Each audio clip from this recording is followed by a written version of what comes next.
TV देखते देखते खाना बनाने वाली बहू। कॉलेज के बाहर खड़ी दिव्या और सिमरन आपस में बातें कर रही थीं। क्या सच में तूने कल का एपिसोड नहीं देखा? यार तू इतना अच्छा एपिसोड कैसे मिस कर सकती है? मुझे और भी बहुत काम रहता है, क्या करूं, छूट जाता है। तेरा कुछ नहीं हो सकता, मैं तो एक भी एपिसोड नहीं छोड़ती और जिस टाइम आता है उसी टाइम देखती हूँ, क्योंकि मुझे रिपीट टेलीकास्ट भी नहीं पसंद। अच्छा बाय, चल मैं चलती हूँ। कॉलेज खत्म होने के बाद दिव्या घर आती है और वो देखती है कि घर आते आते उसे 7 बज चुके हैं और सिर्फ 2 मिनट रहते हैं।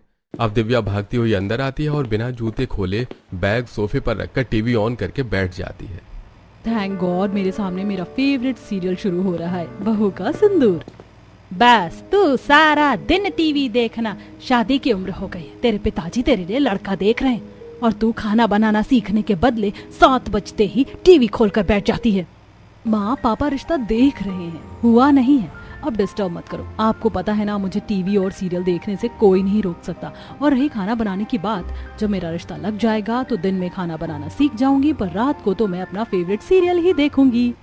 आशा दिव्या को सुनाते हुए रसोई में जाती है और खुद ही खाना बनाने लगती है। इसी तरह कुछ दिन बीत जाते हैं और एक दिन जब सब सुबह का नाश्ता कर रहे थे तब सुरेश लड़के का फोटो दिखाता है। अच्छा फोटो देखकर बताओ तुम्हें लड़का कैसा लगा। लड़का 4 भाई बहन है और वो घर में सबसे बड़ा बेटा है। घर परिवार बहुत अच्छा है। लड़का तो सच में काफी अच्छा है जी। वैसे कब आ रहे हैं लड़के वाले हमारी दिव्या को देखने? बस 2-3 दिन में। वो सब तो ठीक है पापा, पर लड़के वालों को सुबह बुलाना या दोपहर को? शाम को 7 बजे के बाद मैं टीवी देखती हूँ और उस टाइम पर मुझे कोई कॉम्प्रोमाइज नहीं चाहिए। दिव्या की बात सुनकर सुरेश और आशा हंसने लगते हैं। इसी तरह कुछ दिन बीतते हैं और अमर अपने परिवार के साथ दिव्या को देखने उसके घर आता है और सब कुछ सही रहता तो इस तरह दिव्या और अमर का रिश्ता लग जाता है।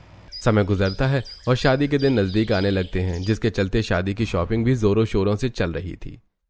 अरे जल्दी पसंद कर, तेरी ही शादी होनी है, कौन सी चूड़ी लेनी है? माँ हम चूड़ी और मेकअप की शॉपिंग कल आकर करेंगे, 7 बजने वाले हैं, मेरे सीरियल का टाइम हो रहा है। भैया रहने दो, हम कल आकर लेंगे। पता नहीं इस लड़की का क्या होगा ससुराल में।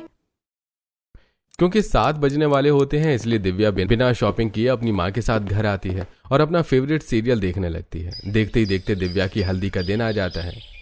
आप सब क्या कर रहे हैं? हल्दी लगाकर हल्दी की रस्म जल्दी से खत्म करो ना, 7 बज गए हैं, मुझे अपना फेवरेट सीरियल बहू का सिंदूर देखना है। दिव्या अब कुछ दिन सीरियल भूल जा, क्योंकि तू खुद किसी के घर की बहू बन रही है, अब चुपचाप बैठी रहे। कुछ ही देर में दिव्या की हल्दी की रस्म शुरू होती है, जिस वजह से आज दिव्या टीवी सीरियल मिस कर देती है और फंक्शन खत्म होने के बाद अपनी दोस्त को वो फोन करती है। सिमरन आज तूने सीरियल देखा ना, क्या हुआ उसमें तुझे पता है? आज का एपिसोड बड़ा ही इंटरेस्टिंग था, पर मेरी शादी हो रही है इसलिए मैं देख नहीं पाई। कोई बात नहीं दिव्या, अगर तू नहीं देख पाई तो, पर आज मैंने देख लिया और माफ करना, मैं तेरी हल्दी में नहीं आ पाई पर शादी में पक्का आऊंगी, वो भी 7 बजे का शो देखकर। तू ही मेरी सच्ची दोस्त है। अब जब तक मैं टीवी ना देख पाऊं तुझे एक भी एपिसोड मिस नहीं करना और शादी के बाद मुझे पूरी डिटेल में सारे एपिसोड बताने। सिमरन से बात करके दिव्या फोन रख देती है और अगले दिन दिव्या की शादी अमर से हो जाती है। शादी के बाद दिव्या अपने ससुराल जाती है। थकी हारी दिव्या सोफे पर बैठी ही थी कि शांति कहती है, बहू तुम इस घर की सबसे बड़ी बहू हो, इसलिए घर की सारी जिम्मेदारी भी तुम्हारे ऊपर है। और भाभी मैं इस घर की सबसे छोटी और लाडली बेटी हूँ और आपकी इकलौती नंद। हाँ भाभी, ये आपकी वो नंद है जिसे हम कूड़े के डिब्बे से उठाकर लाए हैं। बस करो तुम दोनों, बेचारी मेरी बहू थक चुकी है और फालतू की बकवास कर रहे हो, अब तो आराम कर ले। सभी घर वालों से मिलकर दिव्या आराम करने के लिए जाती है। कल उसकी पहली रसोई होती है, इसलिए वो सभी के लिए बड़े ही प्यार से दाल मखनी, पराठे, रोटी, सब्जी, पुलाव जैसे पकवान बनाती है। वाह बहू, तुम्हारे हाथों का खाना खाकर तो मजा आ गया। दिव्या मुझे ऑफिस के लिए लेट हो रहा है, तुम जल्दी से मेरा लंच लेकर आ जाओ। भैया आप भाभी के साथ कितना रूड हो, उनके खाने की तारीफ तो कर देते। अपने भाई की बात सुनकर अमर शर्मा जाता है और दिव्या अपने पति को खाना दे देती है। इसी तरह 2 दिन बीत जाते हैं और न चाहते हुए भी दिव्या को अपना टीवी सीरियल छोड़कर रसोई में खाना बनाना पड़ता है। ऐसे ही एक दिन दिव्या रसोई में खड़ी होकर खाना बना रही होती है और पूरा परिवार टीवी देख रहा होता है। तभी उसके फेवरेट शो बहू का सिंदूर सीरियल की आवाज आती है। मेरी सास भी बहू का सिंदूर देखती है, ये तो मेरा फेवरेट शो है। 3-4 दिनों से मैंने कोई सीरियल नहीं देखा। नई बहू हूँ, उनके साथ जाकर बैठ भी नहीं सकती, क्या करूँ? दिव्या मेरे पेट में गैस बन रही है, 1 गिलास नींबू पानी बना दो। अमर जी बाहर सब टीवी देख रहे हैं, शायद सीरियल आ रहा है। आप थोड़ी टीवी की आवाज बढ़ा दीजिए ना, मैं खाना बनाते हुए सुन लूंगी। हाँ, तुम्हारा फेवरेट सीरियल आ रहा है ना, कह देता हूँ वो टीवी का वॉल्यूम बढ़ा देंगे, तुम नींबू पानी बना दो। बाहर जाकर अमर टीवी का वॉल्यूम बढ़ा देता है और नींबू पानी बनाते हुए दिव्या बस आवाज सुनती है। क्या चल रहा है सीरियल में, कुछ समझ नहीं आ रहा। एक काम करती हूँ, सिमरन से पूछती हूँ उसने सारे एपिसोड देखे या मिस कर दिए। अब जल्दी से दिव्या नींबू पानी लेकर अपने कमरे में जाती है और अमर को दे देती है और खुद अपनी दोस्त को फोन करके बालकनी पर खड़ी होकर बातें करती है। मुझे पता था तेरा फोन जरूर आएगा, फिक्र मत कर, मैं सारे एपिसोड देख रही हूँ बिना एक भी एपिसोड मिस करे। और बहू के सिंदूर में उसका जो पति था ना, उसने अपनी बीवी को अपना लिया है, वो भी सबके सामने। सच में इसी दिन का तो मैं इंतजार कर रही थी। अच्छा चल रखती हूँ, घर वालों को खाना देना है। दिव्या सीरियल की बात करके फोन रख देती है और घर वालों को खाना दे देती है। इसी तरह कुछ दिन बीत जाते हैं और सभी काम पर जाने लगते हैं। ऐसे ही एक शाम 7 बजते ही शांति टीवी देखने के लिए बैठ जाती है और अपना फेवरेट सीरियल आता देख बार बार खाना बनाते हुए दिव्या बाहर आती। कभी वो सब्जी चलाते हुए चमचा लेकर बाहर आती तो कभी चाकू लेकर आती और सास के साथ बैठ जाती। बहू तो मेरे साथ बैठकर टीवी देख रही है, 7 बज गए, 8 बजे तक सब आ जाएंगे। माँ जी, आपकी तरह बहू का सिंदूर और 5 बहू की रसोई मेरा फेवरेट सीरियल है। मैंने सब्जी छौंक दी है, गैस भी कम है और दाल भी पकने के लिए रख दी है। जैसे ही ऐड आएगा अंदर चली जाऊंगी। फिर ठीक है बहू, आराम से टीवी देखते हुए खाना बना, बस लेट मत करना। क्योंकि दिव्या अभी नई थी इसलिए शांति को इस बात से कोई ऐतराज नहीं होता और जैसे ही ब्रेक आता है तो आटा गूंथते हुए फिर से बाहर आती है और टीवी देखने लगती है। इसी तरह कुछ दिन बीत जाते हैं और एक दिन जब दिव्या छत पर पौधों को पानी दे रही होती है तो उसकी मुलाकात अपनी पड़ोसन सुजाता से होती है जो कपड़े सुखा रही थी और दिव्या पौधों को पानी डाल रही थी। तुम तो शांति आंटी की बहू हो, पहली बार देख रही हूँ तुम्हें। हाँ, मैं अभी कहीं बाहर नहीं जाती ना, इसीलिए। वैसे कल रात को तुम्हारे घर से टीवी की आवाज आ रही थी। तुम लोग भी 5 बहू की रसोई सीरियल देखती हो क्या? तुम भी देखती हो क्या? वो सीरियल तो मेरा फेवरेट है, पर घर में काम इतने होते कि देख ही नहीं पाती। मैं कल खाना बना रही थी और पूरा परिवार बैठकर फुल वॉल्यूम में टीवी देख रहा था। वैसे कल के एपिसोड में क्या हुआ था? इस तरह दिव्या को ससुराल में एक सीरियल गॉसिप सहेली मिल जाती है जिससे वो सीरियल के हर एपिसोड को डिस्कस करती है। इसी तरह एक हफ्ता बीत जाता है और घर में कोई नहीं होता। 7 बजने वाले होते हैं और इसीलिए दिव्या जल्दी से गैस पर दूध और चाय रखकर सोफे वाले हॉल में हाथ में रिमोट लिए टीवी चलाकर बैठ जाती है और अपना फेवरेट सीरियल देखने लगती है। मेरा हमेशा फेवरेट रहेगा ये शो। कहानी में क्या ट्विस्ट आ रहा है? ये सीरियल का हीरो है, पहले मार खाएगा और फिर मारेगा। दिव्या टीवी देखने में इतनी खो जाती है कि वो भूल जाती है कि उसने रसोई में दूध और चाय रखी है। अब जैसे ही शांति घर आती है अपनी सास को देखकर उसे दूध का याद आता है और वो भागती हुई रसोई में जाती है और फैले हुए दूध और चाय को साफ करने लगती है। सीरियल के चक्कर में मैं तो भूल ही गई थी कि मैंने दूध और चाय भी रखी है। अगर माँ जी ना आती तो मुझे याद भी नहीं था। माँ जी देखे उससे पहले साफ कर देती हूँ। दिव्या अब जल्दी जल्दी गिरा हुआ दूध साफ करती है और चाय लेकर हॉल में आती है जहां शांति टीवी देख रही थी। अपनी सास को टीवी देखता देख वो सब्जी लेकर बाहर ही बैठ जाती है और टीवी देखते हुए आराम से सब्जी काटती है। बहू टीवी देखते हुए अगर इतनी धीरे धीरे सब्जी काटेगी तो घर वालों को खाना कब देगी? वो माँ जी कोई बात नहीं, आज सब लेट आएंगे और काजल भी पार्टी में गई है तो वो शायद ना भी खाए, तो तू आराम से टीवी देखकर खाना बना लेना। अब आराम से दिव्या अपने सास के साथ टीवी देखती है और टीवी देखने के बाद रसोई में जाकर खाना बनाती है। समय गुजरता है और दिव्या अपने असली रूप में आने लगती है। ऐसे ही एक शाम शांति और दिव्या बाजार जाते हैं। भैया मैं कब से खड़ी हूँ, पहले मेरे 3 किलो आलू कर दो। माँ जी आलू रहने देते हैं ना, घर में आलू रखे हुए। 7 बजने वाले, हम दोनों का फेवरेट शो आने वाला है। बहू बाजार आई हूँ तो सब्जी लेकर ही जाऊंगी ना, टीवी ना छूट जाए इसके लिए सब्जी थोड़ी ना छोड़ूंगी। इनको कौन समझाए, मैं रोज शो के टाइम पर ही शो देखती हूँ। मुझे बाद में देखना या रिपीट टेलीकास्ट पसंद नहीं। अब शांति सब्जी लेकर घर आती है और देखते हैं कि उसका पूरा परिवार घर आ चुका है। 8 बजने वाले हैं, माँ जी की वजह से मेरे दोनों शो छूट गए। अरे भगवान, पूरा बाजार खरीद कर लेगा आई हो क्या? हम 6:30 बजे से घर आकर बैठे हैं और तुम सास बहू लापता हो। भूख के मारे पेट में चूहे कूद रहे हैं। माँ भाभी, आप दोनों को खाना बनाने में 1 से 2 घंटा लगेगा। मुझसे भूख बर्दाश्त नहीं हो रही है, हम पूरे दिन नहीं खाते हैं। आज कहीं बाहर चलते हैं खाने के लिए। बाजार जाने की वजह से खाना बनाने में लेट हो चुका था, इसलिए पूरा परिवार बाहर डिनर करने जाता है। क्या हुआ दिव्या, जब से तुम बाजार से आई हो पता नहीं कौन सी गहरी सोच में डूबी हो, खाना क्यों नहीं खा रही हो? नहीं नहीं, मुझे क्या होगा। अब कैसे बोलूं तुमसे। तुम्हारी माँ की वजह से मेरा फेवरेट सीरियल छूट गया। मैं एक एपिसोड नहीं छोड़ती और यहाँ मेरे 2-2 सीरियल छूट गए। कुछ ही देर में पूरा परिवार बाहर से डिनर करके घर आता है और अगली सुबह दिव्या बालकनी पर खड़ी होकर चाय पी रही होती है और जैसे ही उसकी पड़ोसन बालकनी पर आती है वो कल के एपिसोड के बारे में उससे बातें करती है। सुजाता, तुमने कल का एपिसोड देखा था क्या? कल तो मैं माँ जी के साथ बाजार चली गई और कल का एपिसोड मिस हो गया। अरे यार दिव्या, तुमने अच्छा एपिसोड मिस कर दिया। कल का क्या एपिसोड था तुम्हें पता है? संडे को बहू का सिंदूर और 5 बहू की रसोई का महासंगम है 6 से 8 बजे तक। संडे को महासंगम है, वो भी 6 से 8 बजे। बढ़िया है, मैं जरूर देखूंगी। सुजाता से बात करके दिव्या को काफी अच्छा लगता है और वो संडे का इंतजार करती है और संडे वाले दिन टीवी चलाकर बैठ जाती है। 6 से 7:30 हो जाते हैं पर दिव्या खाना बनाने के लिए नहीं उठती, जिस वजह से अब सभी घर वाले दिव्या पर नाराज होते हैं। बहू, आज हमें खाना मिलेगा या नहीं? 8 बजने वाले हैं और तुम टीवी देख रही हो। पापा जी, महासंगम आ रहा है और शाम को चाय पकौड़ी खिलाई तो थी मैंने सबको और सीरियल बस 10 मिनट में खत्म होने वाला, फिर बनाती हूँ ना कुछ।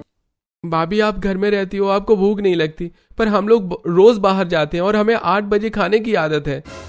बहू, अगर तुमसे खाना नहीं बनता तो कह दो। शांति, आजकल की बहू 1 नंबर की कामचोर होती है। बहू के भरोसे रहोगी तो हम सब भूखे रह जाएंगे।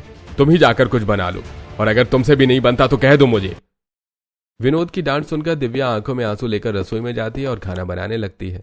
शांति भी आटा गूंथती तो वहीं दिव्या सब्जी काटती है। बहू, अपने ससुर की बातों को दिल पर मत लो, वो थोड़े सख्त मिजाज के हैं। अगर समय पर खाना नहीं मिलता है तो नाराज हो जाते हैं। और तुमने पूरा शो तो देख ही लिया, बस एक सीन ही तो छूटा है, दिन में देख लेना। अपनी सास के साथ खाना बनाकर सभी को खिलाकर दिव्या अपने कमरे में जाती है और लेटकर चुपचाप रो रही होती है। उसकी सिसकियों की आवाज सुनकर अमर उससे कहता है, क्या हुआ दिव्या, तुम रो क्यों रही हो? आज तक टीवी देखने के लिए मेरे पापा ने मुझे कभी नहीं डांटा और यहाँ पापा जी ने इतनी बुरी तरीके से सबके सामने मुझे डांटा। मैं बहू हूँ ना, इसीलिए। अच्छा, पापा की तरफ से मैं माफी मांगता हूँ, आप चुप भी हो जाओ। तुम्हारे आंखों में आंसू अच्छे नहीं लग रहे हैं। और रही सीरियल देखने की बात, वो तो तुम अपने फोन में भी देख सकती हो। खाना बनाते हुए आराम से देखना।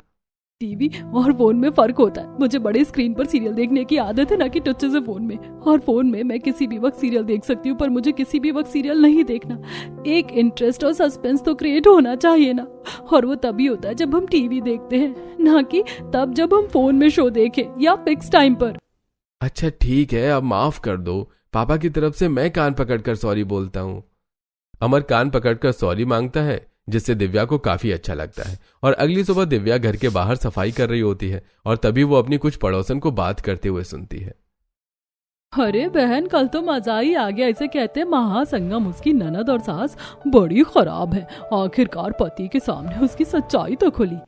क्या उसकी सास और नंद की सच्चाई उसके पति को पता चल गई? अरे बहन, कल तो सच में काफी अच्छा एपिसोड आ रहा था, पर मैं लास्ट सीन ही नहीं देख पाई। बुढ़िया खुद तो टीवी सीरियल देख लेती है और अपनी पड़ोसन से बात भी कर लेती है, पर यही जब मैं टीवी देखती हूँ तो सभी को आग लग जाती है। काम करके दिव्या अंदर जाती है और कुछ देर बाद दिव्या अपनी सास को रिपीट टेलीकास्ट देखते हुए देखती है। भला रिपीट टेलीकास्ट कौन देखता है? टीवी सीरियल देखने में तो तभी मजा आता है जब वो अपने समय पर शुरू हो। दिव्या मुंह बनाकर अपने कमरे में चली जाती है और शाम को 7 बजे से पहले खाना बनने के लिए गैस पर रख देती है और सीरियल शुरू होते ही अपने सास के साथ बैठकर टीवी देखने लगती है। बहू, खाना तो रख दिया ना तूने? और गैस तो कम है ना? हाँ माँ जी, खाना रख दिया है मैंने, गैस भी कम की है। आज दाल चावल बना रही हूँ। कुकर में बार बार देखने का झंझट भी खत्म। अब टीवी देखते हैं। दिव्या और शांति टीवी देखने में इतनी खो जाती हैं कि खाना जलने की बदबू उन्हें आती ही नहीं और करिश्मा घर में सूंघते हुए आती है। माँ, भाभी, आपको कुछ जलने की बदबू नहीं आ रही है? हाय राम, मेरा खाना! टीवी देखने के चक्कर में दिव्या से पूरा खाना जल जाता है और एक एक करके सभी घर आ जाते हैं। और आज भी समय पर खाना न देखकर सब दिव्या पर नाराज होते हैं। सोचा था भाभी आएंगे तो समय पर खाने को मिलेगा, अच्छे अच्छे पकवान खाऊंगा, पर यहाँ तो घर आकर भी भूख से तड़पना पड़ता है। अरे ये सारी फसाद की जड़ टीवी है। लगता है इस घर से टीवी हटाना ही पड़ेगा। सबको नाराज होता देखकर दिव्या डर जाती है और रसोई में जाकर सबके लिए खिचड़ी बनाती है, जिसे खाकर सब मुंह बनाकर सोने के लिए चले जाते हैं।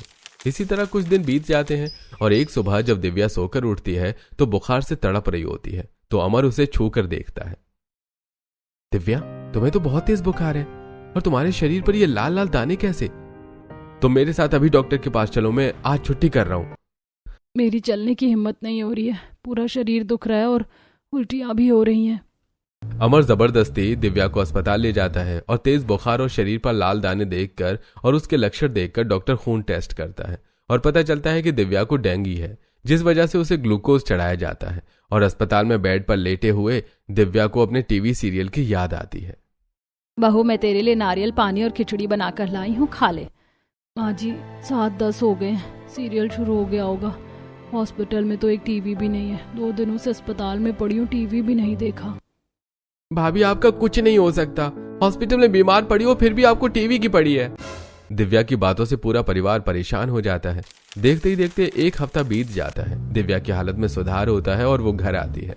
और जब सुजाता को यह पता चलता है तो वो दिव्या से मिलने आती है और उसकी कमरे में आकर बैठती है। मैंने सुना है तुम्हें डेंगू हो गया था और खून की प्लेटलेट बहुत ज्यादा गिर गई थी, अब तो ठीक हो ना तुम?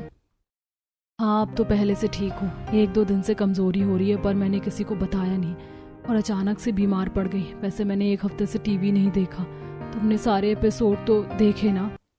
दिव्या, तुम तो जानती हो 6 दिन में से मैं सिर्फ 2 ही दिन टीवी देख पाती हूँ, बाकी खबर तो मुझे तुमसे मिलती है। अच्छा तुम आराम करो, मैं चलती हूँ। सुजाता के जाने के बाद दिव्या का दिल नहीं लगता और उसे सिमरन की याद आती है। सिमरन मेरी दोस्त, कैसी है तू? मैं बहुत बीमार हूँ, कल ही अस्पताल से घर आई हूँ, बिस्तर से उठ भी नहीं पा रही, इतनी कमजोरी हो रही है। पिछले 1 हफ्ते से मैंने टीवी नहीं देखा। तूने मेरा फेवरेट शो तो देखा ना? अरे यार, तू तो जानती है ना, टीवी सीरियल से ज्यादा इम्पोर्टेंट मेरा काम होता है। वो तो तेरे कहने पर तेरी शादी पर मैंने एक भी एपिसोड मिस नहीं करे। अगर मुझे पता होता कि तू बीमार है तो मैं तेरे लिए टीवी सीरियल जरूर देखती। तूने भी मेरा फेवरेट शो नहीं देखा, अब मैं 1 हफ्ते का शो किससे पूछूं? तो इतनी दुखी क्यों हो रही है? फोन में भी तो तू सीरियल देख सकती है। माना कि छोटे और बड़े स्क्रीन में फर्क होता है, पर अगर तुझे टीवी देखने में दिक्कत है तो फोन में सीरियल देख लेना। तुझे तो अपना सीरियल ही देखना है। और हाँ, सब्सक्रिप्शन करेगी तो उसमें ऐड फ्री होगा। और अगर तुझे अपना इंटरेस्ट और सस्पेंस बरकरार रखना है तो सब्सक्रिप्शन मत लेना, और जैसे टीवी में हर रोज अपने टाइम पर देखती है वैसे ही फोन में देखना। वैसे मुझे फोन में सीरियल देखना बिल्कुल पसंद नहीं, पर यह आइडिया बुरा नहीं, क्योंकि मेरे ससुराल वालों को मेरे टीवी देखने से बड़ी दिक्कत है। बस एक बार मैं ठीक हो जाऊं तब देखना तू कैसे रसोई में खाना बनाते हुए मैं अपना सीरियल देखूंगी। सिमरन के समझाने पर दिव्या उसकी बात मान लेती है और जैसे ही वो ठीक होती है अपने फोन में इस चैनल का ऐप डाउनलोड करती है और 7 बजते ही रसोई में खाना बनाते हुए फोन में सीरियल देखती है। वैसे फोन में भी सीरियल देखने में मजा तो आ रहा है। अब घर वालों को भी मुझसे दिक्कत नहीं होगी और मैं अपना सीरियल भी देख लूंगी। क्या बात है माँ, 7 बज गए, तुम भाभी का फेवरेट सीरियल टीवी में देख रही हो और भाभी खाना छोड़कर बाहर नहीं आई। लगता है बीमार होने के बाद भाभी सुधर गई है। सही कहा करिश्मा तूने, मैं तो भगवान को मिठाई चढ़ाऊंगा, हमारी बहू सुधरी तो सही। अब दिव्या समय पर फोन में अपना सीरियल देखती है और रसोई में आराम से खाना भी बनाती है। इसी तरह कुछ दिन बीत जाते हैं और एक दिन घर वालों को घर में देख दिव्या जल्दी खाना बना लेती है और 7 बजे फोन में सीरियल देखते हुए सभी के लिए खाना लगाने लगती है। दिव्या, आज तुमने खाना जल्दी बना लिया और 7 बजे खाना भी लगा रही हो। दिव्या के हाथ में फोन था, वो फोन में देख रही थी और दूसरे हाथ से खाना परोसती है। आप सब घर में है ना, और जिस दिन सब घर में होते हैं सबको जल्दी खाना होता है। वो सब तो ठीक है भाभी, पर आप फोन में क्या देख रही हो? आपने रोटी पर ही सब्जी डाल दी। सॉरी देवर जी, 7 बज गए हैं, मैं फोन में अपना सीरियल देख रही हूँ। आप सब आराम से खाना खाओ। कुत्ते की पूंछ कभी सीधी नहीं हो सकती। हमें लगा हमारी बहू सुधर गई, पर हमारी बहू तो टीवी से निकलकर फोन में घुस गई। अब देखो बहू कौन सी नई गलती करती है। शांति की बात सुनकर सब हंसने लगते हैं और एक साथ खाना खाते हैं।